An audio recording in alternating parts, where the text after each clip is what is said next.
அனைவருக்கும் வணக்கம். பிஜிடிஆர்பி தமிழ் கொஷினோட வினா விடைகளை தான் நம்ம இங்க பார்த்துட்டு இருக்கோம். இதை பத்தி நம்ம சொல்லணும்னு பாத்தீங்கன்னா, இப்ப நம்ம கடந்த 20 நாட்களுக்கு முன்ன இருந்து நம்ம சிக்ஷா கிளாஸ்ல வினா விடை வகுப்பு அப்படின்னு ஒரு வகுப்பு வச்சிருந்தோம். அதுல ஒவ்வொரு யூனிட்டுக்குமான கேள்வி பதில் அதற்கான ஒரு கலந்துரையாடல் போச்சு. அந்த கலந்துரையாடல்ல நம்ம எந்த மாதிரியான வினா விடைகளை எதிர்பார்த்தோமோ அதே மாதிரியான வினா விடைகள் தான் கேள்வித்தாளி இடம்பெற்றிருக்கு. அதுக்கு நம்ம வகுப்புகள்ல ரெக்கார்டிங்ஸ் இதெல்லாம் நீங்க பாத்தீங்கன்னா தெரிஞ்சிருக்கும். நம்ம இப்ப கேள்வி பதிலுக்கு போயிடலாம். நமக்கு தமிழ் மேஜருக்குரிய கேள்விகள். முத்திரவியில் மணிமேகலையின் தாய் யார் அப்படின்னு சொல்லிட்டு ஒரு கேள்வி. நம்ம வகுப்புலயே சொல்லியிருந்தோம். ஒரு கதை அப்படின்னா அந்த கதை ஒரு அட்டவணை செய்யுங்க.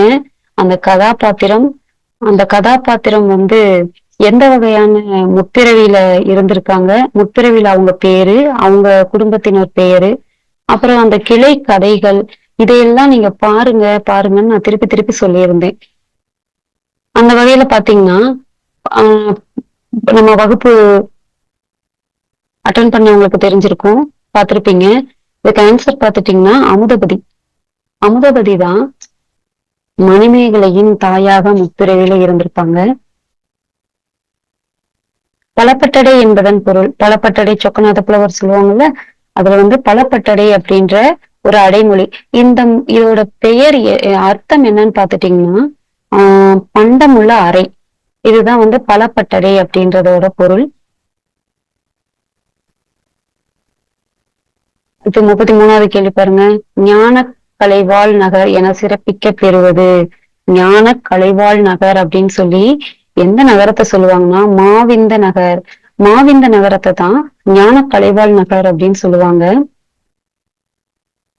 அடுத்து, நாட்டுப்புற விளையாட்டுகளில் சிலம்பாட்டம் மலையாள மொழியில் எவ்வாறு அழைக்கப்படுகிறது அப்படின்னு பாத்துட்டீங்கன்னா நெடுவடி அப்படின்றதுதான்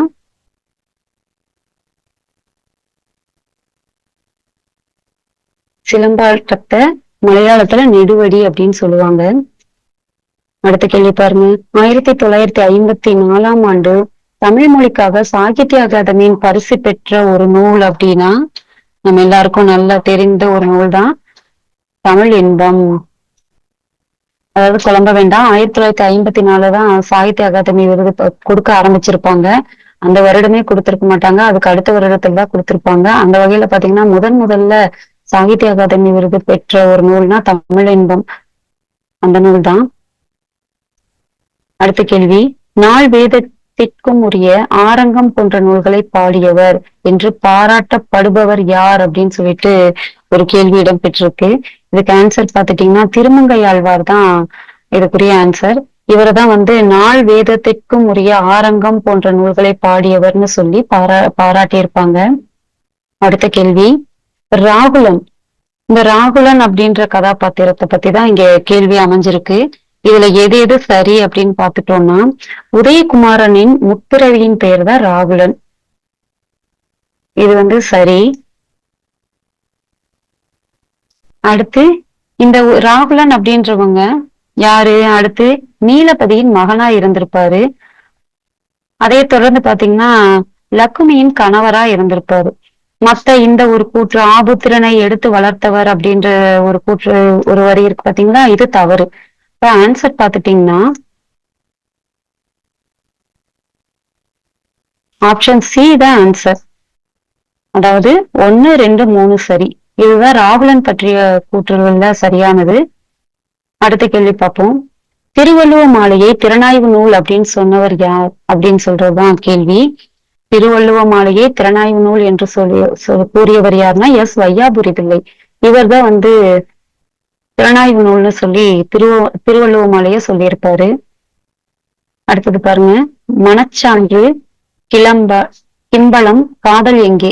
அதாவது மனச்சான்று கிம்பளம் காதல் எங்கே, இந்த மாதிரியான ஓரங்க நாடகங்களை இயற்றிய ஆசிரியர் யார் அப்படின்னு பாத்துட்டீங்கன்னா வரதராசனார் தான் இந்த படைப்புகளை கொடுத்திருப்பாரு. இது போக எண்ணிலடங்கா பல படைப்புகளை, நிறைய படைப்புகளை கொடுத்திருப்பாரு. இவரோட படைப்புகளை நம்ம படிக்கிறதுக்கு, மனப்பாடத்துல வச்சுக்கிறதுக்கே கொஞ்சம் சிரமமா இருக்கும். இவர் வந்து ரொம்ப ரொம்ப எளிமையான வாழ்க்கை முறைகள்ல இருக்க படைப்புகள் எல்லாம் படைப்பா கொடுத்திருப்பாரு. நீங்க அவரோட படைப்புகள்ல சிலதை எடுத்து பாத்தீங்கன்னாலே தெரிஞ்சிடும். அடுத்த கேள்வி பாருங்க. கூற்று 1, சைவத்திற்கு மாணிக்கவாசகர் போல வைணவத்திற்கு நம்மாழ்வார். கூற்று 2, திருவாசக போக்கினையும் தேவார சொற்றொடர்களையும் எடுத்து ஆண்டுள்ளார் அப்படின்னு சொல்லியிருக்காங்க. இதுல எந்தெந்த கூற்று சரி தவறு அப்படின்றத இங்க நமக்கு கேள்வி. இந்த இதுல பாத்துட்டீங்கன்னா கூற்று 1, கூற்று 2 இரண்டுமே சரி. ஏன்னா சைவத்திற்கு மாணிக்கவாசகர் எப்படியோ அதே போலதான் வைணவத்திற்கு நம்மாழ்வார். அதே மாதிரி கூற்று 2ம் அதே போலதான், ரெண்டுமே சரியான கூற்றாதான் அமைய பெற்றிருக்கு. ஆப்ஷன் பாத்துட்டீங்கன்னா கூற்று சரி, ஆப்ஷன் பி தான் இதோட சரியான ஆன்சர். அடுத்து பாருங்க, பெய்யென பெய்யும் மழை. இந்த தொடர் இடம்பெற்றுள்ள நூல்கள் அப்படின்னு சொல்லி பார்த்துட்டோம் அப்படின்னா, பெய்யென பெய்யும் மழை திருக்குறள்ல இருக்கு அப்படின்றது நமக்கு நல்லாவே தெரியும். ஆனா இங்க நமக்கு நல்லாவே நம்ம குழப்பக்கூடிய ஒரு பதில வச்சிருக்காங்க. பாத்தீங்கன்னா திருக்குறள் தவிர்த்து இன்னொரு நூல்ல எந்த நூல்ல இந்த மாதிரியான ஒரு இந்த சொற்றொடர் வருது அப்படின்னு சொல்லி கேட்டிருக்காங்க. இதுக்கு ஆன்சர் பாத்தீங்கன்னா திருக்குறள்லயும் நாலடியார்லயும் தான் பெய்யென பெய்யும் மழை அப்படின்ற ஒரு தொடர் இடம்பெறும். அதனால இதுக்கு விடை பாத்தீங்கன்னா திருக்குறள் நாலடியார். ஆப்ஷன் ஏ தான் இதோட விடை. அடுத்த கேள்வி பாருங்க, இன்னே வருகுவர் தாயர் என்போல் நன்னர் நன்மொழி கேட்டனன் அப்படின்னு சொல்லிட்டு ஒரு பாடல் வரி இடம்பெற்றிருக்கு. இது எந்த நூல்ல இருந்து எடுக்கப்பட்டதுன்னு பாத்தீங்கன்னா முல்லைப்பாட்டு. இந்த கேள்வியை பாத்துட்டீங்கன்னா இது நமக்கு பள்ளி பாடப்புத்தகங்கள்லயே இருக்கு. பள்ளி பாடப்புத்தகத்திலேயே முல்லைப்பாட்டு அப்படின்னு நமக்கு ஒரு செய்யுள் இடம்பெறுது. அதுல இந்த செய்தி இருக்கு. இந்த ஒரு பாடல் வரி இடம்பெற்றிருக்கும். நீங்க படிச்சிருந்தீங்கனாலே சரியா போட்டிருக்கலாம். அடுத்த கேள்வி பாருங்க, ஓரிரவு நாடகம் யாருக்காக ஓர் இரவில் இயற்றப்பட்டது அப்படின்னு சொல்றத கேள்வி. ஓரிரவுன்ற நாடகம் அறிஞர் அண்ணாவோடது தெரியும். இவர் யாருக்காக இயற்றினாரு அப்படின்னு சொல்லி பாத்துட்டீங்க அப்படின்னா கே.ஆர். ராமசாமி. இவருக்காக தான் ஓரிரவு அப்படின்ற ஒரு நாடகம் படைக்கப்பட்டிருக்கும். அடுத்த கேள்வி, பாரத விலாசம், தாருக விலாசம் போன்ற ஆக்கங்களை தந்தவர் யார் அப்படின்னு சொல்லுன்றத கேள்வி. ஆன்சர் பாத்தீங்கன்னா ராமச்சந்திர கவிராயர். இவர் தான் பாரத விலாசம், தாருக விலாசம் அப்படின்ற இது போன்ற இன்னும் பல ஆக்கங்களை தந்திருப்பாரு.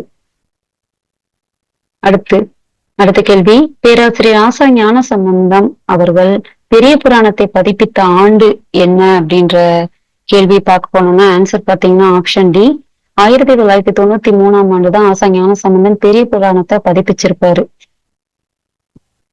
ஆசா ஞான சம்பந்தம் பாத்தீங்கன்னா நமக்கு ஒரு பெரிய ஆளுமை, திறனாய்விலையும் நமக்கு ரொம்ப முக்கியமான நபரா பேசப்படக்கூடியவர்.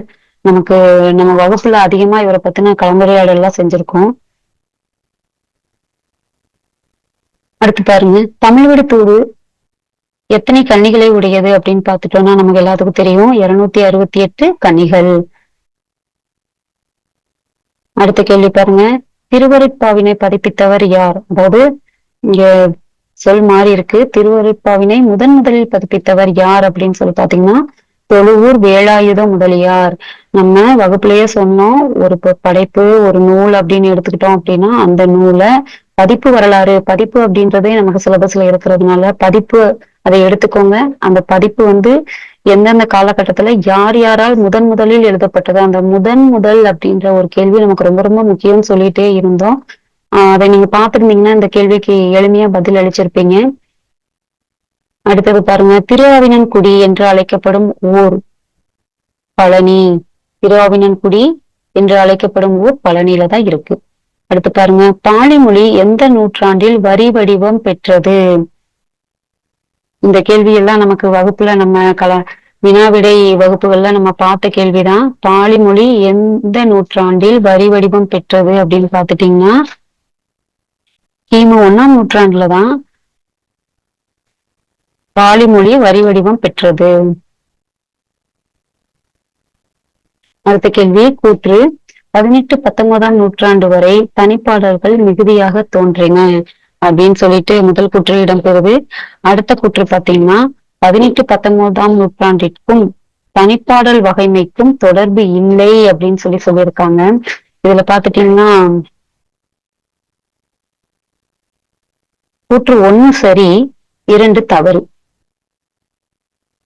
இந்த 18, 19ஆம் நூற்றாண்டுகள்ல தனிப்பாடல்கள் வந்து மிகுதியான எண்ணிக்கையில தோற்றம் பெற்றுச்சு. நம்ம இத தனிப்பாடல் வகுப்புகள்ல நம்ம தனிப்பாடல்கள் பத்தி ஒரு தனி இதே பார்த்தோம்.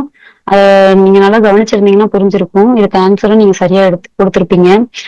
ஆன்ஸர் பார்த்தீங்கன்னா, கூற்று 1 சரி, கூற்று 2 தவறு. அடுத்து பாருங்க, கூற்று 1 தாலி என்பது மண்ணால் செய்து சுடப்படாத பெரிய மட்கலம் அப்படின்னு சொல்லியிருக்காங்க. தாலி என்பது மண்ணால செஞ்சிருக்காங்க, ஆனா சுடப்படல. அடுத்த கூற்று பார்த்தீங்கன்னா, தாலியின் மேல் சுடுமண்ணால் மூடி சுடுமண்ணால் மூடி ஒன்று மூடப்பட்டிருக்கும் அப்படின்னு சொல்லி 2 கூற்று இடம்பெறுது. இந்த 2 கூற்றுல எது சரி, எது தவறுன்னு பார்த்துட்டோம்னா, கூற்று 1 தவறு. ஏன் அப்படின்னா, தாலி அப்படின்றப்ப அதுக்குள்ள ஒரு மண்பானை அப்படின்னா, அது சுடப்பட்டா மட்டும்தான் நல்லா கடினமா நல்லா உழைக்கும். அதே சுடப்படாம இருந்தா சீக்கிரம் வந்து நொறுங்கி போயிரும். அப்போ அந்த மாரி இருக்கப்ப முதல் கூற்று தவறு, 2ஆம் கூற்று சரி. அப்படி பார்த்தீங்கன்னா, ஆன்சர் ஆப்ஷன் டி கூற்று 1 தவறு. ஆனால் கூற்று 2 சரி. இதுதான் இதோட ஆன்சர். அடுத்த கேள்வி பாருங்க. நாஞ்சில் நாட்டுத் தமிழை மாற்றிலக்கண அடிப்படையில் ஆராய்ந்து நூலாக வெளியிட்டவர் யார் அப்படின்ற ஒரு கேள்வி இடம்பெற்றிருக்கு. இப்போ நமக்கு இது எந்த வகைப்பாட்டுக்குள்ள வரும் அப்படின்னு பார்த்துட்டீங்கன்னா, எந்த யூனிட்குள்ள வரும் அப்படின்றதே நமக்கு நல்லா தெரியும். நாஞ்சில் நாட்டுத் தமிழ். அப்ப ஒவ்வொரு வட்டார வட்டார இலக்கியங்கள் இருக்கு பாத்தீங்களா? அந்த வட்டார இலக்கியங்கள்ல நாஞ்சில் நாட்டுத் தமிழ ஒரு ஆய்வுக்கு உட்படுத்தி அதை ஒரு நூலா ஆராய்ஞ்சு வெளியிட்டவர் யார் பாத்தீங்கன்னா, ஆன்சர் வந்து சேவை சண்முகம் அவர்கள் தான் இந்த வேலையை செஞ்சிருப்பாங்க. அடுத்த கேள்வி பாருங்க, நமக்கு யூனிட் 1ல இருந்து வந்திருக்கு. 301 அடிகளால் பாடப்பெற்ற நூல் எது அப்படின்னு பாத்துட்டீங்கன்னா, பட்டினம் பாலை. பட்டினம் பாலை தான் 301 அடிகளால் பாடப்பட்டிருக்கும். அடுத்த கேள்வி, 18ஆம் நூற்றாண்டில் துணை வினைகள் முக்கிய வினைகளுடன் இணைந்து ஒரே அழகாக கொண்டு செயல்படுகிறது அப்படின்னு சொல்லிட்டு கீழ்கண்ட ஆசிரியர்களுள் ஒருவர் சொல்லியிருக்காரு. அவர் சொன்ன ஒரு கூற்று தான். இந்த கூற்றுக்கு உரியவர் யார் அப்படின்னு பாத்துட்டீங்கன்னா, ஆன்சர் ஆப்ஷன் சி வீரமாமுனிவர் தான் இதை சொல்லியிருப்பாரு. 18ஆம் நூற்றாண்டில் துணை வினைகள் முக்கிய வினைகளுடன் இணைந்து ஒரே அழகாக கொண்டு செயல்படுகிறது அப்படின்னு சொல்லிட்டு சொல்லியிருப்பாங்க. இது நமக்கு மொழியியல் பாடப்பகுதிகள்ல வர ஒரு கேள்வி. அடுத்த கேள்வி பாருங்க. தாய் ஆழம் காண முடியாத அன்புக்கடல், அக்கடலில் விளைந்த வலம்புரி முத்தே தாலாட்டு அப்படின்னு சொல்லி சொன்ன ஆசிரியர் யாருன்னு பாத்துட்டீங்கன்னா,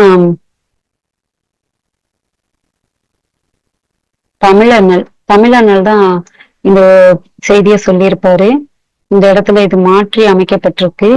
ஆப்ஷன்ஸ்ல சரி, கீழே இருக்க இந்த பகுதிகள் மட்டும் சற்று தவறா அமைக்கப்பட்டிருக்கு.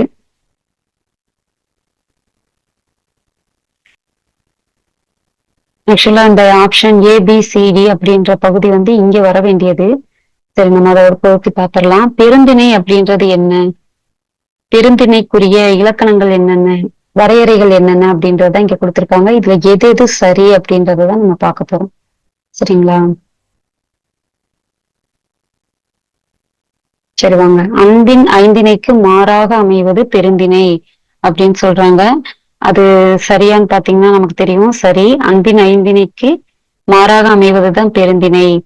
அடுத்து பெருந்திணை அப்படின்றது தெரியும் நமக்கு, பொருந்தா காமம். பெருமைக்கு உரிய திணை அப்படின்றது தவறு. இது பெருமைக்குரிய திணை அல்ல, சிறுமைக்குரிய திணை. அடுத்து பொருந்தா காமம் அப்படின்னு சொல்லியிருக்காங்க, அது சரி. பெரு வழக்காக பின்பற்றப்பட்ட திருமண முறை அப்படின்னு சொல்லியிருக்காங்க, இதுவும் சரிதான். அப்ப இதுக்கு வந்து விடை வந்து இங்கதான் இடம்பெற்றிருக்கு. இது வந்து கொஞ்சம் மாற்றி அமைக்கப்பட்டுள்ளது, வேற ஒண்ணும் இல்ல. இதுக்கான ஆன்சர் பாத்துட்டீங்க அப்படின்னா ஆப்ஷன் பி தான் இதோட ஆன்சர். சரிங்களா? வேற ஒண்ணும் கிடையாது. சற்று இடம் மாறி இருக்கு, மன்னிக்கவும். அடுத்த கேள்வி பாருங்க. 57. ஒப்பிலக்கணம் என்ற சொல்லை முதலில் பயன்படுத்தியவர் யார் அப்படின்னு சொல்றத கேள்வி. ஒப்பிலக்கணம் என்ற சொல்லை முதலில் பயன்படுத்தியவர் கால்டுவெல். கால்டுவெல் இல்லாம நமக்கு ஒப்பிலக்கணம் இல்லை அப்படின்ற அளவுக்கு முக்கியத்துவம் வாய்ந்தவர் கால்டுவெல். இதோட ஆன்சர் பாத்துட்டீங்கன்னா ஆப்ஷன் ஏ கால்டுவெல். அடுத்து 58வது கேள்வி.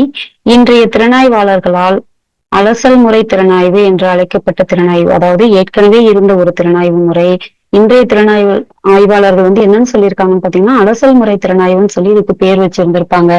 அத்தகைய திறனாய்வு முறை என்னன்னு பாத்தீங்கன்னா பகுப்பு முறை திறனாய்வு தான் வந்து அலசல் முறை திறனாய்வு அப்படின்னு சொல்லியிருப்பாங்க.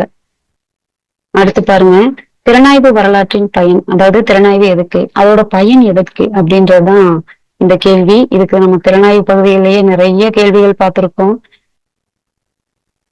நம்ம இதோட கடினமான கேள்வி எல்லாம் பார்த்தோம். பரவாயில்ல, ஓரளவுக்கு கொஞ்சம் எளிமையான கேள்விதான் கேட்டிருக்காங்க. என்ன பார்த்துட்டீங்கன்னா இதுக்கு ஆன்சர் கருத்து ஒற்றுமை வேற்றுமைகளை அறியலாம். அதாவது திறனாய்வோட நோக்கமே ஒற்றுமை வேற்றுமைகளை அறிவதுதான். பொதுவான கருத்து அறிகிறதுக்கு திறனாய்வு எதற்கு? இப்ப இதோட பயன் அப்படின்னு பார்த்துட்டோம்னா ஆப்ஷன் பி தான் வரும். இருந்தாலுமே இது கொஞ்சம் டவுட்டான கேள்வின்னு தான் வைக்கணும்.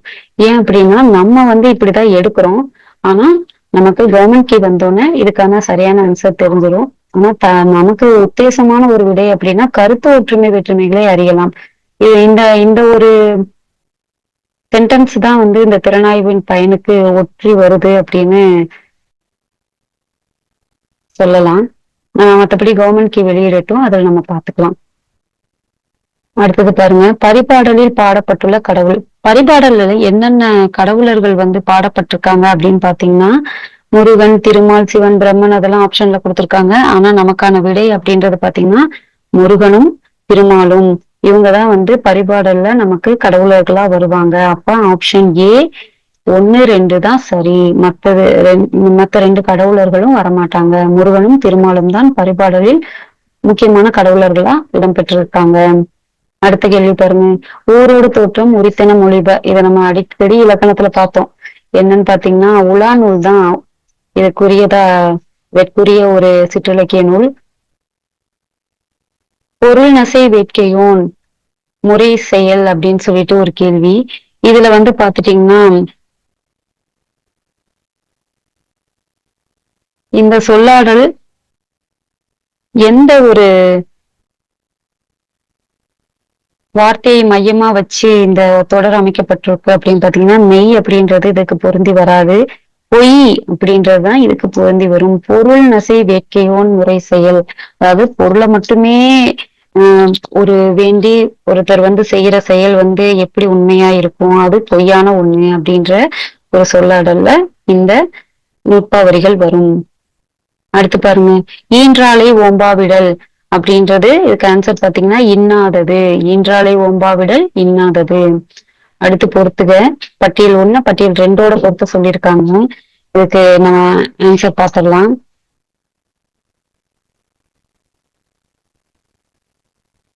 வரலாற்று காலத்தில் உருவாக்கப்பட்ட கோவில்களின் கட்டிடக்கலை. இந்த கட்டிடக்கலை பாத்தீங்கன்னா கல்லறை, வாயில், கல்வெட்டம், இடுதுளை இதெல்லாம் பாத்தீங்கன்னா எந்தெந்த பகுதிகளுக்கு வரும், கோவிலோட எந்தெந்த பகுதிகளுக்கு வரும் அப்படின்னு கேட்டிருக்காங்க. அது பாத்தீங்கன்னா கல்லறை அப்படின்றது அர்த்த மண்டபம். வாயில் அப்படின்னு சொல்லிட்டோம்னா அது நமக்கு தெரியும் திருச்சுற்று. கல்வட்டம் அப்படின்னா கருவறை, இதுதான் கல்வட்டம். ஈடுதுளை அப்படின்னா வாயில் பகுதி, இதுதான். அப்ப இதுக்கு என்ன ஆன்சர் வரும்னு பாத்துட்டீங்கன்னா ஆன்சர் ஆப்ஷன் சி தான் இதோட ஆன்சர். வானொலி அண்ணா என அன்போடு அழைக்கப்படுபவர் யார்? அதாவது வானொலியில அந்த அளவுக்கு தன்மை ஈடுபடுத்தி கொண்ட ஒருத்தரை வானொலி அண்ணா அப்படின்னு சொல்லி அன்போடு அழைக்கப்பட்டிருப்பாரு. அவர் யாருன்னு பாத்துட்டீங்கன்னா வடிவேல் ராவணன்.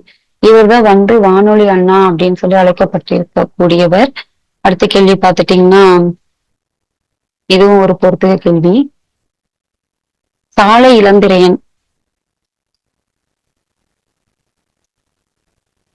சாலை இளந்திரையன் பாத்துட்டீங்கன்னா சமுதாய நோக்கில் பழமொழிகளை அமைச்சிருப்பாரு. கீதா ஜெகநாதன் என்ன செஞ்சிருப்பாருன்னு பாத்தீங்கன்னா தமிழ் பழமொழிகள் அப்படின்னு சொல்லிட்டு பழமொழிகளை தொகுப்பு வெளியிட்டிருப்பாங்க. அடுத்து வா பெருமாள் அவர் என்ன செஞ்சிருப்பாருன்னு பாத்தீங்கன்னா பல நோக்கில் பழமொழிகள் அப்படின்ற ஒரு தொகுப்பு வெளியிட்டிருப்பாரு. நாவி ஜெயராமன் பல மொழிகளில் வேளாண்மை அறிவியல் அப்படின்ற ஒரு பழமொழி தொகுப்பு வெளியிட்டிருக்காரு. இப்ப ஆன்சர் பாத்துட்டீங்கன்னா நமக்கு என்ன வரும் பாத்தீங்கன்னா ஆன்சர் ஆப்ஷன் ஏதான் இதோட ஆன்சர். சாலை இளந்திரையன், சமுதாய நோக்கில் பழமொழிகள், ஓகே எல்லாமே மேட்ச் ஆயிருக்கான்னு பாத்துக்கோங்க. கரெக்ட், ஆப்ஷன் ஏ தான் இதோட சரியான பதில். அடுத்து பாருங்க, கண்ணகி கருங்கனும் மாதவி செங்கனும் முன்னிறை கரந்தக தொளித்து நீர் குத்தன இப்பாடலில் இடம்பெற்றுள்ள காதை. அதாவது ஒரு குறிப்பிட்ட காதையில கண்ணகி கருங்கனும் மாதவி செங்கண்ணும் அப்படின்னு சொல்லிட்டு கண்ணீர் வரக்கூடிய ஒரு காட்சியை வச்சிருப்பாங்க சிலப்பதிகாரத்துல. இது எந்த காதையில இடம்பெறும் அப்படின்னு பாத்துட்டீங்கன்னா இந்திரவிழா ஊரெடுத்த காதை. இந்திரவிழா ஊரெடுத்த காதையில தான் கோவலன் கண்ணகியை பிரிஞ்சு போயிருப்பாரு. அந்த சமயத்துல கண்ணகியோட கண்ணுக்கு கருங்கண்ணும் மாதவிக்கு செங்கண்ணும் அப்படின்ற ஒரு ஓமையை இங்க கையாண்டிருப்பாங்க. இதுக்கு ஆன்சர் பாத்தீங்கன்னா ஆப்ஷன் டி, இந்திரவிழா ஊரெடுத்த காதை. அடுத்த கேள்வி பாருங்க. தமிழக வரலாற்றில் முதலில் ஆதிச்சநல்லூர் அகழாய்வு மேற்கொண்ட வெளிநாட்டு ஆய்வாளர் யார் அப்படின்னு சொல்லி கேட்டிருக்காங்க. கேள்வியை நல்லா படிச்சீங்கன்னா புரியும். தமிழக வரலாற்றில் அப்படின்றது நமக்கு இங்க ஒரு முக்கியமான குறிப்பு. வரலாற்றில் அப்படின்னு எடுத்துட்டீங்கன்னா நம்ம வேற மாதிரியான பதிலுக்கு போயிருவோம். ஆனா தமிழக வரலாற்றில் அப்படின்னு சொல்லிட்டு நமக்கு கேள்வி இடம்பெறதுனால ஆன்சர் பாத்தீங்கன்னா ஆப்ஷன் பி, ஜாகர். அவர் தான் தமிழக வரலாற்றிலேயே முதலா ஆதிச்சநல்லூர் அகழாய்வை மேற்கொண்ட ஒரு ஆய்வாளர். ஆப்ஷன் பி, ஜாகர் அப்படின்றத இதோட பதில். அடுத்த கேள்வி பாத்தீங்கன்னா தன் தமிழ் பொது என பொறான் என்று போற்றப்படும் அரசன் யார்? தன் தமிழ் பொது என பொறான் அப்படின்னு சொல்லிட்டு ஒரு அரசன் போற்றப்பட்டு இருப்பாரு. அந்த அரசன் யார் அப்படின்னு பாத்துட்டீங்கன்னா மாறன் வழுதி தான் தன் தமிழ் பொது அப்படின்னு சொல்லிட்டு தன் தமிழ் பொது என பொறான் அப்படின்னு போற்றப்பட்டு இருப்பாரு. அடுத்த கேள்வி பாருங்க. ஓசை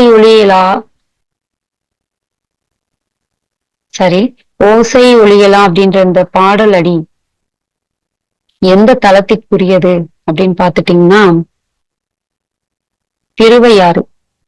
திருவையாறு தான் இந்த மாதிரியான ஒரு வர்ணனைகளோட வரையறை செஞ்சிருப்பாங்க. ஆன்சர் பாத்தீங்கன்னா திருவையாறு. அடுத்த கேள்வி பாருங்க. பெண் எழுத்தாளர்களின் எழுத்துக்களை பெண்கள் மட்டுமே திறனாய்ந்து மதிப்பிட வேண்டும் என்னும் சைக்கோ கிரிட்டிசை முறையை அறிமுகப்படுத்திய இதுல கொஞ்சம் ஸ்பெல்லிங் மிஸ்டேக் இருக்கு. அறிமுகப்படுத்திய பெண்ணிய சிந்தனையாளர் அப்படின்னு சொல்லிட்டு யார சொல்லுவாங்க அப்படின்னு பாத்தீங்கன்னா எலைன் ஷோவால்டர் தான் சொல்லியிருப்பாங்க. பெண்களோட எழுத்துக்களை படைப்புகளை பெண்கள் தான் திறனாய்வு செய்யணும். ஒரு பெண்களோட படைப்பை ஆண்கள் திறனாய்வு செஞ்சா அதை ஒரு நுணுக்கமா உணர முடியாது அப்படின்னு சொல்லி பெண்ணிய திறனாய்வு நோக்குல இந்த ஒரு கூற்ற சொல்லியிருப்பாங்க. அடுத்த கேள்வி பாருங்க. மனிதனின் மூதாதைகளான தலைமிகள் எந்த ஊழிக்காலத்தில் தோன்றின அப்படின்னு சொல்லிட்டு தான் கேள்வி. மனிதனின் மூதாதைகள் தலைமிகள். இது ஆன்சர் பாத்தீங்கன்னா கடை பேரூழி காலத்துலதான் மனிதனின் மூதாதைகளான தலைமிகள் தோன்றி இருப்பாங்க. அடுத்த கேள்வி. வெண்பாவிற்கு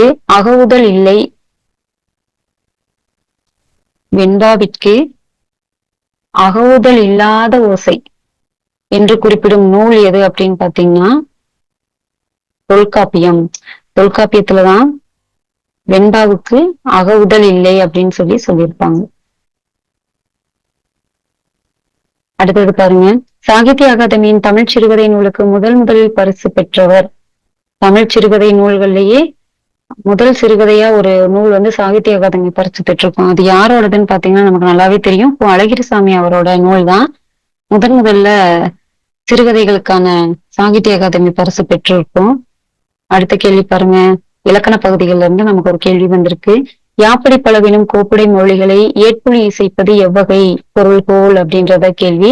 இந்த வார்த்தைகளை படிக்கவே நமக்கு என்ன பொருள்கோள்னு வந்துடும். கொண்டு கூட்டு பொருள்கோள் அப்படின்றது நமக்கு கண்டிப்பா ஞாபகம் வந்துடும். அந்த அளவுக்கு ஒரு பிரபலமாக அறியக்கூடிய ஒரு இலக்கண கேள்விதான் இது. அடுத்த கேள்வி பாருங்க. ஐங்குறு நூற்றில் முன்னிலை பத்தை பாடியவர் யார்? நான் வகுப்புல சொல்லி இருந்தேன் உங்களுக்கு. ஐங்குறு நூறு அதுலதான் 10 பேர் 10 வந்திருக்கும். அந்த ஒவ்வொரு பத்தையும் பாடியவர்கள் யார் அப்படின்னு சொல்லி தயவு செஞ்சு தொகுத்து வச்சுக்கோங்க அப்படின்னு நான் சொல்லிட்டே இருந்தேன். அதை நீங்க தொகுத்து வச்சிருந்தீங்கன்னா கண்டிப்பா இதுக்கு சரியான ஆன்சர் பண்ணியிருப்பீங்க. ஆன்சர் பாத்தீங்கன்னா ஆன்சர் சி, ஓதலாந்தையார் அப்படின்றவர் தான் இதுக்கு ஆன்சர். அடுத்து பாருங்க. அழிந்து போன லெமுரியா என்ற நூலின் ஆசிரியர். அழிந்து போன லெமுரியா அப்படின்ற நூலின் ஆசிரியர் யாருன்னு பார்த்தா எலியட் ஸ்காட் தான் அழிந்து போன லெமுரியா அப்படின்னு சொல்லிட்டு ஒரு நூலை எழுதியிருப்பாரு. அடுத்த கேள்வி. எருத்தை பாண்டில் என்று கூறுவது எருத்தை எருத்தை அப்படின்றத பாண்டில் என்று கூறுவது எம்மொழி சொல். இத பாத்தீங்கன்னா நான் வகுப்புலயே சொல்லி இருந்தேன். ஒவ்வொரு சொல்லும் வந்து வேற ஒரு மொழியில எப்படி பயன்படுது அப்படின்றத பாக்கியமேரி புத்தகத்துல ஒரு சில குறிப்புகள் இருக்கு. அப்படின்றத நான் அடிக்கடி சொல்லிட்டே இருந்தேன். இங்க கேள்வி கேட்டிருக்காங்க பாருங்க. எருத்தை அப்படின்றது வந்து எந்த மொழி சொல்லுன்னு பாத்தீங்கன்னா தெலுங்கு சொல். எருத்தை அப்படின்றத பாண்டில் அப்படின்னு சொல்லி எங்க சொல்லுவாங்கன்னா தெலுங்குலதான் வந்து அப்படி சொல்லுவாங்க. அடுத்தது பாருங்க. சிலப்பதிகாரத்தை சிறப்பதிகாரம் அப்படின்னு சொன்ன ஒரு ஆசிரியர் யாருன்னு பாத்தீங்கன்னா ஏன் அப்படின்னா அந்த சிலப்பதிகாரத்தோட பயன்பாட்டையும் சிறப்பு நிலை கருதியும் உவேசா அவர்கள் தான் வந்து சிலப்பதிகாரத்தை சிறப்பதிகாரம் அப்படின்னு சொல்லியிருப்பாரு. அப்போ 79க்கு ஆன்சர் பாருங்க. சிலப்பதிகாரத்தை சிறப்பதிகாரம் என்று கூடியவர். Answer option D Uvesa. அடுத்து பாருங்க. செல்வத்து பயனை ஈதல் இது எந்த நூல்ல இடம்பெறுது அப்படின்னா நம்ம எல்லாருக்குமே தெரியாத நபர்களே இருக்க முடியாது. அந்த அளவுக்கு ஒரு ஒரு பிரபலமான கேள்வி. புறநானூறுல தான் செல்வத்து பயனை ஈதல் அப்படின்னு சொல்லியிருப்பாங்க.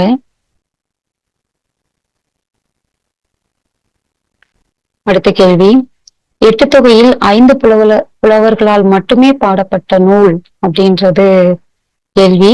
இது பாத்தீங்கன்னா இது நமக்கு நல்லாவே தெரியும். எந்தெந்த நூல்னு பாத்துட்டீங்கன்னா 500 கலித்தொகையும் மட்டும்தான் 5 புலவர்களால் பாடப்பட்டிருக்கும். மற்றதெல்லாம் புலவர்களின் எண்ணிக்கையில வேறுபடும். அப்ப ஆன்சர் பாத்தீங்கன்னா ஆப்ஷன் டி 1, 4 தான் சரி. 500 கலித்தொகையும் இந்த ரெண்டும் தான் 5 புலவர்களால் பாடப்பட்ட நூல். அப்ப ஆன்சர் ஆப்ஷன் டி 1, 4 சரி. பொறுத்துக. இதுல பாத்துட்டீங்கன்னா ஓசை, சிறு, பெற்றம், சிறுமியர் அப்படின்னு சொல்லிட்டு ஒரு 4 பொறுத்துக கொடுத்திருக்காங்க. பொறுத்து பார்க்கலாம்.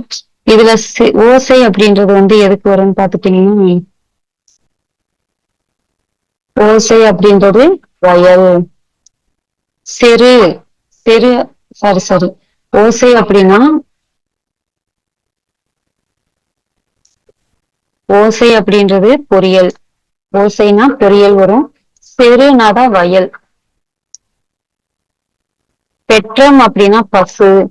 சிறுமியர் அப்படின்னா யாருன்னு பாத்தீங்கன்னா பெண்கள். அப்ப ஆன்சர் என்னவா வரும்? அப்ப 1க்கு 2 ஆன்சர் பாத்தீங்கன்னா ஆப்ஷன் டி. ஆப்ஷன் டி தான் இதோட ஆன்சர். ஓசைனா பொறியல், சிறு வயல், பெற்றம் பசு, சிறுமியர், சிறு பெண்கள். சிறு பெண்கள் அப்படின்றத நம்ம ஒண்ணு மட்டும் மேட்ச் பண்ணிட்டு பார்த்தோம்னா நமக்கு கொஞ்சம் கன்ஃபியூஸ் ஆயிருக்கும். ஏன்னா 4 ஆப்ஷன்ல ஒண்ணுன்னே இடம் பெற்றிருக்கு. பெற்றம் அப்படின்னா நமக்கு நல்லாவே தெரிஞ்சிருக்கும். சரி வாங்க அடுத்த கேள்வி போயிடலாம்.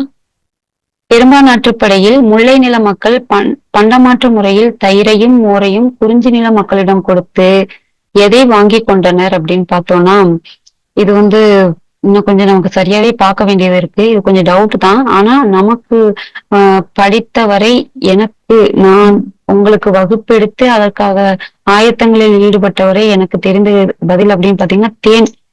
ஏன் அப்படின்னா குறிஞ்சி நில மக்களிட தேன் திணை அப்படின்றது இருக்கும். ஆனா இந்த இடத்துல தேன் தான் வரும்.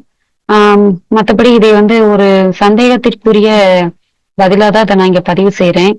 இது வந்து ஒரு ஒரு இறுதிநிலை பதிலா நான் இங்க வைக்க மாட்டேன். தேன் அப்படின்றதுதான் ஒரு சந்தேகத்திற்குரிய பதில். மற்றபடி திணை அப்படின்றதும் வர்றதுக்கு வாய்ப்புகள் உண்டு. இருந்தாலும் கவர்மெண்ட் கீ வரட்டும், நம்ம அதுல பாத்துக்கலாம். அடுத்த கேள்வி பார்க்கலாம். மைக்ரோலித்திக் என்பதில் லித்திக் என்ற சொல்லின் பொருள் என்ன அப்படின்னு பாத்தீங்கன்னா ஆன்சர் ஆப்ஷன் டி கல் தான் லித்திக் அப்படின்ற சொல்லோட பொருள். அடுத்தது பெண்ணிய திறனாய்வின் முதல் முயற்சியாக 2ஆம் பாலினம் என்னும் நூலை எழுதியவர் யார் அப்படின்றது கேள்வி. நமக்கு ஆன்சர் பாத்தீங்கன்னா சைமன் டி பவர். இவர் தான் வந்து இந்த ஒரு நூலை எழுதியிருப்பாரு. அடுத்து ஐயா அருணகிரி அப்பா உன்னை போ மெய்யாக ஒரு சொல் விளம்பினர் யார்? உன்னை போல் மெயில் வரும். ஐயா அருணகிரி அப்பா உன்னை போல் மெய்யாக ஒரு சொல் விளம்பினவர் யார் அப்படின்னு சொல்லி அருணகிரிய பாராட்டினவர் யாருன்னு பாத்தீங்கன்னா தாயுமானவர் தான் இவ்வாறான ஒரு பாராட்டி இருப்பாரு. அடுத்த கேள்வி. சிலப்பதிகாரத்தில் கற்புடை மங்கையர் எழுவர் இடம்பெறும் காதை நம்ம ஒவ்வொரு காதையிலயும் என்னென்ன செய்திகள் வருது அப்படின்றத தொகுக்க சொல்லியிருந்தோம். அதுபடி நீங்க தொகுத்து பார்த்திருந்தீங்கனாலே இதுக்கான விடை நமக்கு தெரிஞ்சிருக்கும். ஆன்சர் பார்த்தீங்கன்னா வஞ்சினமாலை. வஞ்சினமாலையில தான் வந்து கற்புடை மங்கையர் எழுவர் அப்படின்ற 7 பேர் இடம்பெறுவாங்க. அடுத்த கேள்வி, தமிழ் மொழியின் உபநிடதம் என்று யாருடைய பாடல்கள் அழைக்கப்பெறுகின்றன அப்படின்னு பாத்தீங்கன்னா தாயுமானவர். இது வந்து நமக்கு பள்ளிப்பாட புத்தகங்கள்லயும் இருக்கு. தனிப்பட்ட விதமா நம்ம தாய்மானவர் தனிப்பாடல் திரட்டு அப்படின்ற ஒவ்வொரு இதுலயும் நம்ம பார்த்துட்டோம். தாய்மானவர் சரி தாய்மானவர் பாடல்கள் அப்படின்னு ஒரு ஒரு பகுதி பார்த்தோம். அந்த பாடல்கள் அந்த ஒரு பகுதியிலேயே வந்து இவரோட படைப்புகள் என்னென்ன, இவரோட பின்னணி என்னென்ன அப்படின்ற நிறைய செய்திகள் பார்த்தோம். அதுல இந்த உபநிடதம் அப்படின்ற ஒரு சொல்லாட்சியும் நம்ம பார்த்தோம். இது தவறு செய்யறதுக்கு வாய்ப்பே இல்லாத ஒரு கேள்வின்னே சொல்லலாம். அடுத்த கேள்வி பாத்தீங்கன்னா கண்ணிமை நொடியென அவ்வே மாத்திரை நுண்ணிதின் உணர்ந்தோர் கண்டவாறே. இதுல வந்து இது வந்து எதுல அடங்கும்னு சொல்லி இளம்பூரணர் சொல்றாருன்னு பாத்தீங்கன்னா நெறி அளத்தல், எண்ணி அளத்தல், பெய் அளத்தல், சாத்தி அளத்தல் அப்படி ஒரு 4 ஆப்ஷன் கொடுத்திருக்காங்க. இது இளம்பூரணர் அவரோட கூற்றுப்படி பாத்தீங்கன்னா சாத்தி அளத்தல் அப்படின்ற ஒரு அளவுலதான் இது அடங்கும். நமக்கு இது வந்து கண்ணிமை நொடியே அவை மாத்திரைன்னு மாத்திரை ஒழிக்கப்படும் கால அளவை சொல்லியிருப்போம். கண்ணிமைக்கும் நொடியும் கைவிரல் சுண்டும் அந்த கால அளவும் தான் மாத்திரை இடம்பெறும் கால அளவுன்னு சொல்லியிருப்போம். அதை வந்து இளம்பூரணர் வந்து சாத்தி அளத்தல் அப்படின்னு சொல்லியிருப்பாரு. அடுத்தது வாரணம் என்பது பிரிசொல். வாரணம் என்பது பிரிசொல். அடுத்த கேள்வி பாத்தீங்கன்னா ராமகாதையை முழுவதுமாக கூறும் கோபுக் சுஷு என்னும் ஜப்பானிய நூலின் காலம் என்ன காலம்னு பாத்துட்டீங்கன்னா 13ஆம் நூற்றாண்டு. இந்த காலத்துலதான் வந்து ராமகாதையை முழுவதுமா கொபுட் சுஷு அப்படின்ற ஜப்பானிய நூலின் காலமா சொல்லியிருப்பாங்க. அடுத்த கேள்வி பாருங்க, கடுவனும் அக்கொடி அறியும் அக்கொடியோனை இங்க மாத்தி அமைக்கப்பட்டிருக்கு. சொல்லு மாறுபட்டிருக்கு. அதாவது கடுவனும் அக்கொடியோனையே அறியும் அப்படின்னு சொல்லியிருப்பாங்க. இது யாரோட கூற்றுன்னு பாத்தீங்கன்னா தோழி கூற்று. தோழி வந்து தலைவன் வந்து பரத்தையிடம் சென்று மீண்டு வரும் வேலைகள்ல தோழி கூறும் கூற்றா இதை இடம்பெறும். அடுத்த கேள்வி பார்க்கலாம். உலக மொழிகள் அனைத்திலும் உள்ள ஒட்டுநிலை மொழிகளை ஒன்று சேர்த்து ஆய்வு நடத்தியவர் யார் அப்படின்னு பாத்தீங்கன்னா கால்டுவெல். கால்டுவெல் தான் உலக மொழிகள் அனைத்தையும் ஒண்ணு சேர்த்து ஒப்புநிலை மொழியா ஆய்வு நடத்தியிருப்பாரு. அடுத்த கேள்வி பாருங்க, ராஜமயரின் கமலாம்பாள் சரித்திரம் இது வந்து எந்த பத்திரிகையில வெளிவந்துச்சு அப்படின்றத கேள்வி. இதுக்கு ஆன்சர் பாத்தீங்கன்னா விவேக சிந்தாமணி. இதை நம்ம வினாவிடை வகுப்புல நம்ம அதிகம் பகிர்ந்த ஒரு கேள்வின்னே சொல்லலாம். அதாவது ஒவ்வொரு நூலும், அதாவது இக்கால இலக்கியங்கள்ல ஒவ்வொரு சிறுகதைகளாகட்டும் புதினங்கள் ஆகட்டும், அது வந்து முதல்ல ஒரு புதினம்னு எடுத்துட்டீங்கன்னா ஒரு இதழ்ல தான் தொடர்கதையா வெளிவந்திருக்கும். அந்த தொடர்கதைகள் வந்து கேள்வியா இடம்பெறும். அந்த அந்த தொடர்கதைகள் வந்து ஒவ்வொரு கதையா இடம்பெறுங்கள்ல, அது வந்து எந்த இதழ் அப்படின்றத ஒரு குறிப்பா பார்த்து வச்சுக்கோங்க அப்படின்னு நம்ம அடிக்கடி சொல்லிட்டே இருந்தோம். பாத்தீங்கன்னா அந்த கேள்வியை பார்த்ததும் உங்களுக்கு அது தெரிஞ்சிருக்கும். அந்த வகையில பாத்தீங்கன்னா கமலாம்பாள் சரித்திரம் வந்து விவேக சிந்தாமணி அப்படின்ற ஒரு பத்திரிகையில தான் ஆரம்பத்துல வெளிவந்திருக்கும். அடுத்த கேள்வி, கொடிய விலங்குகளாலோ அப்படின்ற வேறு காரணங்களாலோ உண்டாகிய புண்ணை ஆற்றுவதற்கு இசைப்பாடும் வழக்கம் இருந்தது அப்படின்ற ஒரு செய்தி இங்க பதிவு பண்ணவர் யார் அப்படின்னு பாத்துட்டீங்கன்னா பெருங்குன்றூர் கௌசிகனார். இவருதான் தன்னோட நூல்ல வந்து இந்த மாதிரியான ஒரு பழக்க வழக்கம் இருந்தது அப்படின்றத பதிவு செஞ்சிருப்பாரு. ஆன்சர் பாத்தீங்கன்னா ஆப்ஷன் பி, பெருங்குன்றூர் பெருங்கௌசிகனார். அடுத்த கேள்வி, குறிப்பிட்ட ஒரு இலக்கியத்தின் தரத்தை ஆய்வது இலக்கிய திறனாய்வாகும் என்று கருத்து உரைப்பவர் யார்? ஒரு குறிப்பிட்ட இலக்கியத்தின் தரத்தை ஆய்வது இலக்கிய திறனாய்வாகும் என்று கருத்தை கூறியவர் யாருன்னு பாத்தீங்கன்னா ஆபர் கோம்பி தான் இதை சொல்லியிருப்பாரு. ஆன்சர் பாத்தீங்கன்னா ஆப்ஷன் ஏ, ஆபர் கோம்பி. இதுல பாத்தீங்கன்னா உறுதி கூற்று காரணம் அப்படின்னு 2 இடம்பெறுது. இதை பார்த்துட்டீங்கன்னா இனிமை என்பது தமிழுக்கு லகரத்தால் மட்டும் ஏற்பட்டதன்று. அதாவது லகரம் மட்டுமே தமிழுக்கு சிறப்பா அமைஞ்சது அப்படின்னு சொல்லி சொன்னது அது மட்டும் இல்ல, இன்னும் இருக்குது அப்படின்னு சொல்லியிருக்காங்க. காரணம் பார்த்துட்டீங்கன்னா எழுத்தினிமை போன்றே சொல்லினிமை, செய்யுளினிமை என பிற இனிமைகளும் உண்டு அப்படின்னு சொல்லி ஒரு ரெண்டு உறுதிக்கூற்று காரண கூற்றும் இடம்பெறுது. இதுக்கு ஆன்சர் பாத்தீங்கன்னா ஆப்ஷன் பி, ரெண்டுமே சரி. உறுதிக்கூற்றும் காரண கூற்றும் சரி, இதுதான் விடையா வரும். அடுத்து பாத்துட்டீங்கன்னா சிலப்பதிகாரத்திலும் அதன் உரை நூல்களிலும் இடம்பெறும் ஊர்கள். சிலப்பதிகாரத்திலும் அதன் உரை நூல்களிலும் இடம்பெறும் ஊர்கள் என்னென்ன அப்படின்னு பாத்துட்டோம்னா ஆன்சர் பாருங்க. ஆப்ஷன் சி கச்சி, கபாடபுரம், கையிலபுரம். இந்த 3 ஊர்கள் தான் இடம்பெறும். விடை பார்த்துட்டீங்கன்னா ஆப்ஷன் சி, இதுதான் இதோட விடை. அடுத்த கேள்வி பார்க்கலாம். நாட்டுப்புற நம்பிக்கைகள் தோன்றிய வரலாற்றை நாட்டுப்புற நம்பிக்கைகள் என்ற நூலில் எடுத்துக்காட்டுடன் விளக்கிய ஆசிரியர் யாருன்னு பார்த்துட்டீங்கன்னா ஆப்ஷன் சி தமிழவன். தமிழவன் தான் இந்த நாட்டுப்புற நம்பிக்கைகள் அப்படின்ற நூல்ல சொல்லியிருப்பாரு. இதை நம்ம பார்த்த நாட்டுப்புறவியல் வகுப்பு பார்க்கறப்பவே ஒவ்வொரு நூலோட ஆசிரியர்களை பத்தி பார்த்தோம். அது எந்த அந்த படைப்பு எந்த ஊரை பின்னணியா கொண்டது, எந்த கதைக்கருவ பின்னணியா கொண்டது அப்படின்ற செய்திகளை எல்லாம் நம்ம தொகுத்தோம், பார்த்தோம். அதை நல்லா பார்த்திருந்தீங்கனாலே இந்த கேள்விக்கு எளிமையா பதில் அளிச்சிருக்கலாம். அடுத்த கேள்வி பார்க்கலாம். வெய்யோன்பாடு எத்தினைக்குரியது? வெய்யோன்பாடு அப்படின்னு பார்த்துட்டீங்கன்னா இது நெய்தல் திணை. நெய்தல் திணை வெய்யோன் பாட்டுக்குரியது. அடுத்தது நீரிடை உறங்கும் சங்கம், நிழலிடை உறங்கும் மேதி. இந்த பாடலடி எந்த படலத்துல இடம் பெற்றிருக்குன்னு பாத்தீங்கன்னா இது ஒரு கம்பராமாயண பாடலடிகள். இது எங்கன்னு பாத்தீங்கன்னா நாட்டு படலத்துலதான் இடம் பெற்றிருக்கும். ஆன்சர் பாத்தீங்கன்னா ஆப்ஷன் பி நாட்டு படலம். நெறிமுறை ஹேக்கர்கள் என்று அழைக்கப்படுபவர்கள் யார் அப்படின்னு பாத்துட்டீங்கன்னா ஆன்சர் ஆப்ஷன் ஏ வெள்ளை தொப்பி ஹேக்கர்கள். வெள்ளை தொப்பி ஹேக்கர்களை தான் நெறிமுறை ஹேக்கர்கள் அப்படின்னு சொல்லுவாங்க. அடுத்து தமிழக வரலாற்றில் முதலாக மேடை ஏற்றப்பட்ட நாடகம் அப்படின்னு பாத்துட்டீங்கன்னா டம்பாச்சாரி விலாசம். டம்பாச்சாரி விலாசம் தான் தமிழக வரலாற்றிலேயே முதலா மேடை ஏற்றப்பட்ட ஒரு நாடகமா இருந்திருக்கும்.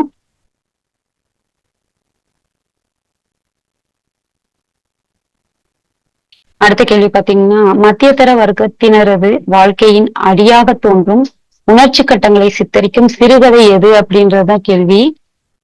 இதுக்கு ஆன்சர் பாத்துட்டீங்கன்னா வாழ்க்கையோ வாழ்க்கை, இந்த ஒரு சிறுகதை தான் மத்தியதர வர்க்கத்தினரது வாழ்க்கையை அடிப்படையாக வச்சு படைக்கப்பட்ட ஒரு சிறுகதை. அப்ப ஆப்ஷன் சி வாழ்க்கையோ வாழ்க்கை அப்படின்றத இதோட பதில். அடுத்து ஒரு பொறுத்துக. இந்த பொறுத்துக நம்ம வகுப்பறையில இலக்கிய திறனாய்வு அப்படின்ற பகுதிகளில் நம்ம பலமுறை பார்த்த ஒரு கேள்வி அப்படின்னே சொல்லலாம். அந்த வகையில இதோட ஆன்சர் பார்த்துட்டீங்கன்னா குளோரியா சுந்தரமதி இவங்களோடது என்னன்னு பார்த்துட்டீங்கன்னா இலக்கிய கொள்கைகள். அடுத்து முருகுரத்தினம் இவரோடது பார்த்துட்டீங்கன்னா மேலை இலக்கிய திறனாய்வு. மேலை இலக்கிய திறனாய்வு தான் முருகுரத்தினம் அவரோட படைப்பு. தாயை ஞானமூர்த்தி இது நமக்கு ஒரு புத்தகமாவே இருக்கு. நம்ம கல்லூரி காலத்துல படித்த ஒரு புத்தகம், அதனால நல்லாவே தெரியும் இலக்கிய திறனாய்வியல். அடுத்து ஆசா ஞான சம்பந்தன் இலக்கிய கலை. அப்ப இதுக்கு ஆப்ஷன் ஆன்சர் பாத்தீங்கன்னா ஆப்ஷன் பி தான் இதோட ஆன்சர். அடுத்த கேள்வி, கற்றவனுக்கு எந்நாடும் தன்னாடே எவ்வூரும் தன்னூரே என்று கருத்து உரைக்கும் நூல்கள் எது எது அப்படின்னு பாத்தீங்கன்னா கற்றவருக்கு சென்ற இடமெல்லாம் சிறப்பு அப்படின்றது நம்ம தமிழ் மொழியில நம்ம அடிக்கடி பார்த்து கேட்டு பழக்கப்பட்ட ஒரு பழமொழி. அந்த மாதிரி நமக்கு நூல்கள் அப்படின்ற ஒரு வரிசையில எந்த நூல்ல இது இடம்பெறுதுன்னு பாத்தீங்கன்னா திருக்குறள்லயும் பழமொழியிலையும் தான் இந்த கருத்துகள் இடம்பெறும். அப்ப ஆன்சர் பாத்தீங்கன்னா ஆப்ஷன் ஏ திருக்குறள் பழமொழி. அடுத்த கேள்வி, சொல்லிடையே காணப்படும் ஒளிப்புடைய ஒளிப்பிலா தடையொலிகளை வல்லொளி மெல்லொளி மாற்ற நியதி என்று பெயரிட்டவர் யார் அப்படின்னு பாத்தீங்கன்னா ஆப்ஷன் சி தேப்போமி அவர்கள் தான் அப்படின்னு சொல்லிட்டு பெயரிட்டிருப்பாரு.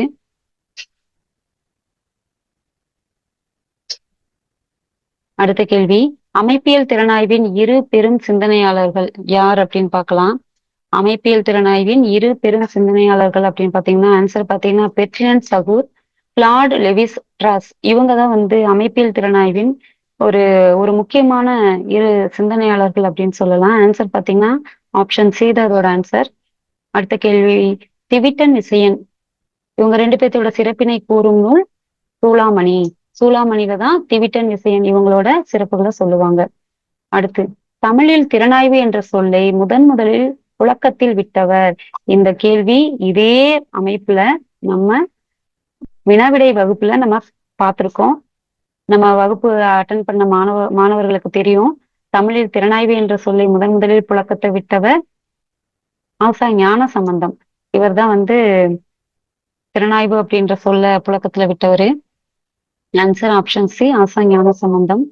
அடுத்து, ரசனை முறை அல்லது அழகியல் திறனாய்வை ஒரு இயக்கம் போலவே நடத்தியவர் யார் அப்படின்னா நமக்கு நல்லா தெரிந்த ஒரு திறனாய்வாளர் டி.கே. சிதம்பரனார். இவர் தான் வந்து ரசனை முறை திறனாய்வுக்கு பேர் போனவர் அப்படின்னு சொல்லலாம். ஆன்சர் பாத்தீங்கன்னா ஆப்ஷன் சி டி.கே. சிதம்பரநாதன். இவர்தான் ரசனை முறை திறனாய்வுக்குரியவர். அடுத்து, கதைப்பாடலின் மரபும் தன்மையும் குறித்து வரையறை செய்தவர்கள் யார்? கதைப்பாடலின் மரபும் தன்மையும் குறித்து வரையறை செய்தவர் யார் அப்படின்னு பாத்துட்டீங்கன்னா மார்க் எட்வர்ட் லீக். இவர் தான் வந்து கதைப்பாடலோட மரபு தன்மைகளை குறித்து வரையறை செஞ்சிருப்பாரு. ஆன்சர் பாத்தீங்கன்னா option C Mark Edward Leak. உரைக்களஞ்சியம் உடைய பெருநூலாய் திகழ்வது எந்நூல்? உரைக்களஞ்சியம் உடைய பெருநூலாய் திகழ்வது எந்நூல் அப்படின்னு பாத்துட்டீங்கன்னா கீழ்கண்ட நூல்கள்ல நம்ம ஆழ்வார் பாசுரங்கள்லயே அதிகப்படியான உரை பெற்று திகழும் ஒரு நூல் அப்படின்னு பாத்தீங்கன்னா திருவாய்மொழி. திருவாய்மொழிக்கு தான் அதிகப்படியான உரை நூல்கள் எழுந்திருக்கும். அதனாலதான் இதை உரைக்களஞ்சியம் உடைய பெருநூல் அப்படின்னு சொல்லி பாராட்டுவாங்க. அடுத்த கேள்வி பார்த்துடலாம். சங்க நூல்களில் விந்தை பூச்சி என்ற நூலினை எழுதியவர். சங்க நூல்களில் விந்தை பூச்சி என்ற நூலை எழுதியவர் பி.எல். சாமி. அடுத்த கேள்வி, லெமுரியா கண்டம் பத்தின ஒரு கேள்வி. இதுல வந்து எந்தெந்த கூற்று சரி அப்படின்றதுதான் இங்க பார்க்க போறோம். கடல்கோளுக்கு உட்பட்டு மூழ்கி போன நிலப்பகுதி அப்படின்னு சொல்லலாம்.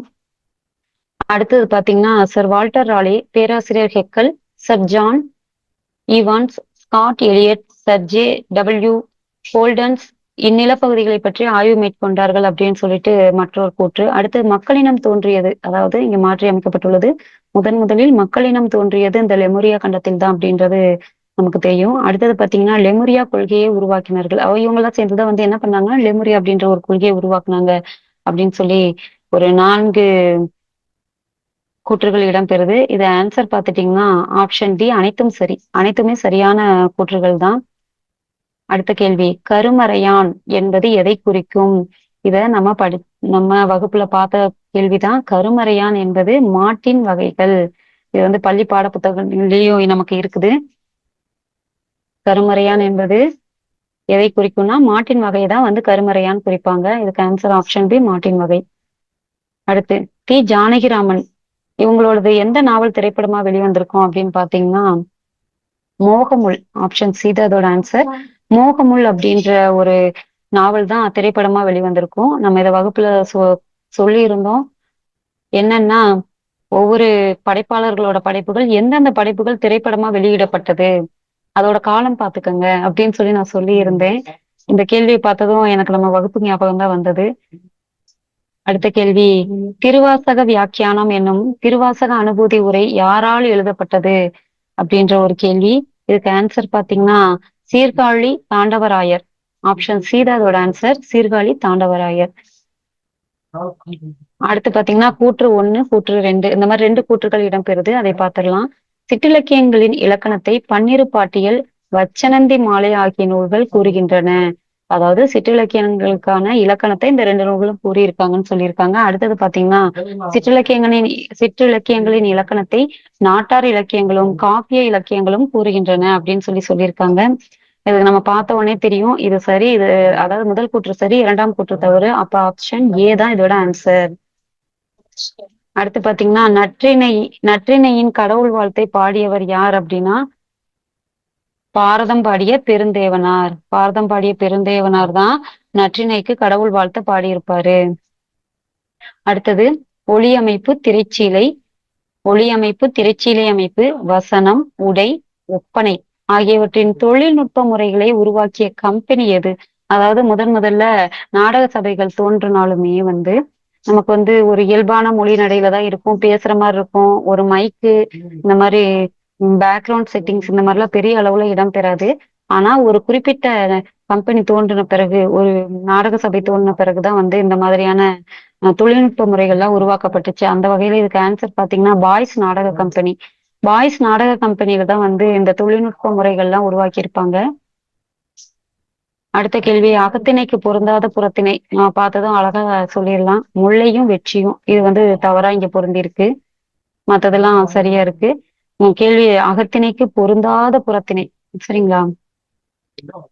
அடுத்த கேள்வி, முத்துக்குமார சுவாமி பிள்ளை தமிழை இயற்றியவர் யார் அப்படின்னா தெரியும் நமக்கு. குமரகுருபரர். இது எல்லாருமே சரியா தான் ஆன்சர் பண்ணியிருப்பீங்க. ஆன்சர் பார்த்தீங்கன்னா குமரகுருபரர். அடுத்த கேள்வி, ஆய்தல் என்பதற்கு உள்ளதன் நுணுக்கம் என்று வரையறை கூறும் நூல் எது அப்படின்னு பார்த்துட்டீங்கன்னா தொல்காப்பியம். தொல்காப்பியத்துலதான் ஆய்தல் என்பதற்கு உள்ளதன் நுணுக்கம் அப்படின்னு சொல்லிட்டு நூற்பாவரிகள் இடம்பெறும். அடுத்த கேள்வி, திறனாய்வாளர்கள் படைப்பவனை உறிஞ்சி பிழைக்கிற ஒட்டுண்ணிகள். அதாவது திறனாய்வாளர்கள் அப்படின்றவங்க யாருன்னா படைப்பவர்களை உறிஞ்சி பிழைக்கிற ஒட்டுண்ணிகள் அப்படின்னு ஒரு கருத்தை சொன்னவர் யார் அப்படின்னு பாத்தீங்கன்னா காத்தா திருநாவுக்கரசு. இவர்தான் இந்த கருத்தை சொல்லியிருப்பாரு. ஆன்சர் பாத்தீங்கன்னா காத்தா திருநாவுக்கரசு, ஆப்ஷன் சி. அடுத்த கேள்வி, ஒன்றென்றிரு தெய்வம் உண்டென்றிரு அப்படின்ற ஒரு பாடலை பாடிய ஆசிரியர் யாருன்னா பட்டினத்தார் தான் இந்த பாடலை பாடியிருப்பாரு. இந்த கேள்விக்கான பதில் பார்த்துட்டீங்கன்னா ஆப்ஷன் சி, பட்டினத்தார். அடுத்தது பாத்தீங்கன்னா சித்திரக்காளி. சித்திரக்காளி என்பது என்ன? சித்திரக்காளி என்பது ஒரு நெல். சித்திரக்காளி என்பது நெல். ஆப்ஷன் சி தான் இதோட ஆன்சர். மன்னவனும் நீயோ வளநாடும் உனதோ என்ற தனிப்பாடல் அடிகளுக்கு உரியவர் யார் அப்படின்னா நம்ம எல்லாருக்குமே தெரியாததா இருக்க வாய்ப்பே இல்லை. கம்பர் தான் இந்த தனிப்பாடல் அடிகளுக்கு உரியவர். கம்பர் தான் அதை சொல்லியிருப்பாரு. மன்னவனும் நீயோ வளநாடும் உனதோ அப்படின்ற ஒரு ஒரு பிரபலமான வரிகள் இது. இப்ப இந்த கேள்விக்கு பதில் பார்த்தீங்கன்னா ஆப்ஷன் பி, கம்பன்.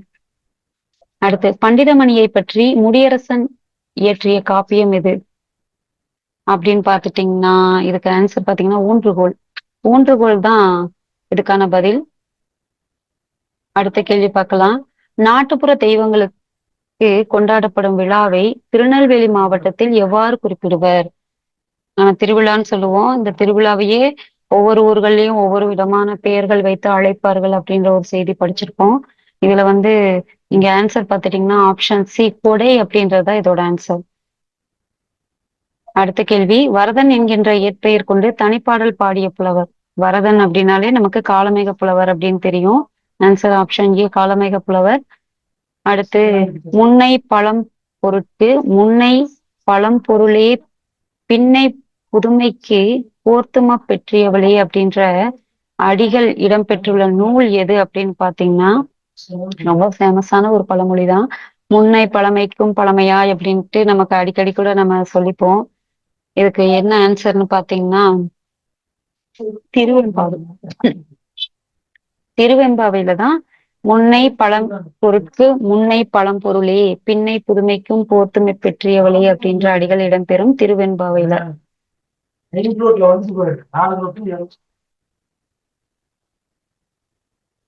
அடுத்த கேள்வி, பின்னி முடிச்சிடமா பிச்சிப்பூ சூடிடமா அப்படின்ற பாடல் ஆசிய ஜோதியில தான் இடம்பெற்றிருக்கும். ஆன்சர் பாத்தீங்கன்னா ஆப்ஷன் பி, ஆசிய ஜோதி. புழுதம் என்னும் சொல் எதனை குறிக்கிறது? புழுதம் என்பது அளபெடையை குறிக்கும். புழுதம் என்பது அளபெடையை குறிக்கும். ஆன்சர் பாத்தீங்கன்னா ஆப்ஷன் பி, அளபெடை. ஆறறிவதுவே அவற்றோடு மனநே அப்படின்னு குறிப்பிடும் நூல் நமக்கு நல்லாவே தெரிந்த ஒரு நூல் தான். தொல்காப்பியத்துலதான் ஆறறிவு அப்படின்றது எந்த உயிரினத்தை குறிக்கும் அப்படின்ற உயிரின பாகுபாட சொல்லியிருப்பாங்க. ஆன்சர் பாத்தீங்கன்னா ஆப்ஷன் டி, தொல்காப்பியம். குன்றத்தூர் சேக்கிழான் மாதேவடிகள் ராமதேவனான உத்தம சோழ பல்லவராயன். இந்த வரிகள்ல சேக்கிழான் என்பது எந்த பெயர் அப்படின்னு சொல்றதா கேள்வி. இது பாத்தீங்கன்னா குடிப்பெயர். சேக்கிழான் என்பது குடிப்பெயர். ஆன்சர் பாத்தீங்கன்னா ஆப்ஷன் டி குடிப்பெயர். சாங்கிய சூத்திரம் என்ற நூலை எழுதியவர்? இங்க தவறா பொருந்திருக்கு. தவறான சொல்லாடல் இருக்கு, பாத்துக்கங்க. கபிலர். கபிலர் தான் இதுக்கு ஆன்சர். Option A Kapilar. அடுத்து, ஏட்புலை ஞாயில் ஏந்துநிலை அரணம் காப்போர் சூடிய பூ புகழ்ந்தன்று அப்படின்றது எந்த திணைக்குரியது, எந்த திணையை பத்தினது அப்படின்னு பாத்தீங்கன்னா நொச்சித்திணை. Option B. ஆப்ஷன் பி தான் அதோட ஆன்சர், நொச்சித்திணை. அடுத்து, திறனாய்வு என்பது என்ன அப்படின்ற ஒரு 4 கூற்றுகள் இடம்பெறுது. இதுல சரியானது எது அப்படின்னு பார்த்துட்டோம்னா எல்லையற்ற பரப்பினை கொண்டது. அது ரொம்ப சரி. திறனாய்வு என்பது எல்லையற்ற பரப்பினை கொண்டது. அடுத்து, திறனாய்வில் தவறுகள் ஏற்படலாம். அது ஏத்துக்க முடியுமான்னு தெரியல. ஏன்னா திறனாய்வு அப்படின்றதே கற்றோரால் செய்யக்கூடியது. இதுல தவறுகள் இருப்பது குறைக்கணும் அப்படின்றதுதான் இருக்கும். ஏற்படலாம் அப்படின்றத நம்ம ஏத்துக்க முடியாது. அப்போ ஆப்ஷன் ஏ சரி. நம்பகத்தன்மையற்றது, சுதந்திரமானது. இதுக்கு நமக்கு ஒரு அப்ராக்சிமேட்டான ஆன்சர் அப்படின்னு பாத்தீங்கன்னா ஆப்ஷன் டி தான் கொடுக்கலாம். மத்தபடி இதுக்கு உறுதியான ஒரு விடை அப்படின்றத நமக்கு கவர்மெண்ட் கே ஆன்சர் விட்டாதான் தெரியும். அடுத்து, இறுதி நிலை கேள்வியா நம்ம பார்க்க போறது என்ன அப்படின்னா தோதர் மொழி அறியப்பட்ட ஆண்டு. இது நம்ம மொழி மொழி பகுதி பாடத்திலேயே நம்ம பார்த்தோம். ஒவ்வொரு மொழியும் எந்த ஆண்டு தோன்றினது, ஆய்வாளர்கள் யாரு, அதுல என்னென்ன ஆய்வுகள் பண்ணியிருக்காங்க, எந்த காலகட்டம், இதையெல்லாம் நம்ம தொகுத்து பார்க்கணும் அப்படின்னு சொல்லி வகுப்பிலேயே சொல்லியிருந்தோம். அந்த வகையில பார்த்திருந்தீங்க அப்படின்னா இதுக்கான விடை தெரிந்திருக்கும். தோதர் மொழி அறியப்பட்ட ஆண்டுன்னு பார்த்துட்டீங்கன்னா 1837ஆம் ஆண்டு காலகட்டத்துலதான் தோதர் மொழி அறியப்பட்டிருக்கும். இப்ப நமக்கு பிஜிடிஆர்பில தமிழ் மொழி பாடத்திற்கு கொடுக்கப்பட்ட கேள்விகள் இவ்வளவுதான். இந்த கேள்விகள் ஏதாவது சிறு தவறுகள் இருந்தாலும் நம்ம அடுத்து கவர்மெண்ட் கே ஆன்சர் வெளியிட்ட உடனே அதை நம்ம கன்ஃபார்ம் பண்ணிக்கலாம். சரிங்களா? அனைவருக்கும் நன்றி. மத்தபடி நம்ம சிக்ஷா கிளாஸ்ல இருந்து பாத்துட்டீங்கன்னா இன்னும் வேற நிறைய கிளாஸஸ் அவைலபிளா இருக்கு. என்னென்னு பாத்தீங்கன்னா சிஎஸ்ஐஆர் நெட்டுக்கு வகுப்புகள் இருக்கு, பிஜிடிஆர்பிக்கும் வகுப்புகள் இருக்கு. இனி வரக்கூடிய காலேஜ் டிஆர்பிக்கும் வகுப்புகள் எடுத்துக்கிட்டு இருக்காங்க. அதனால விருப்பம் உள்ளவங்க இதுல சேர்ந்து பயனடைங்க. இந்த கேள்வி பகுதியில பாத்துட்டோம் அப்படின்னா நமக்கு கிட்டத்தட்ட ஒரு 30-40% கேள்விகள் வினாவிடை வகுப்புகள்ல நம்ம கேட்கப்பட்ட கேள்விகள் தான் இடம்பெற்று இருக்கு. நம்ம வகுப்புகள்ல மாணவர்களுக்கு தெரியும் இந்த கேள்விகளை பார்த்ததும் எந்த அளவுக்கு அது பயனுள்ளதா இருந்ததுன்னு. அனைவருக்கும் வாழ்த்துக்கள். அனைவருக்கும் நன்றி.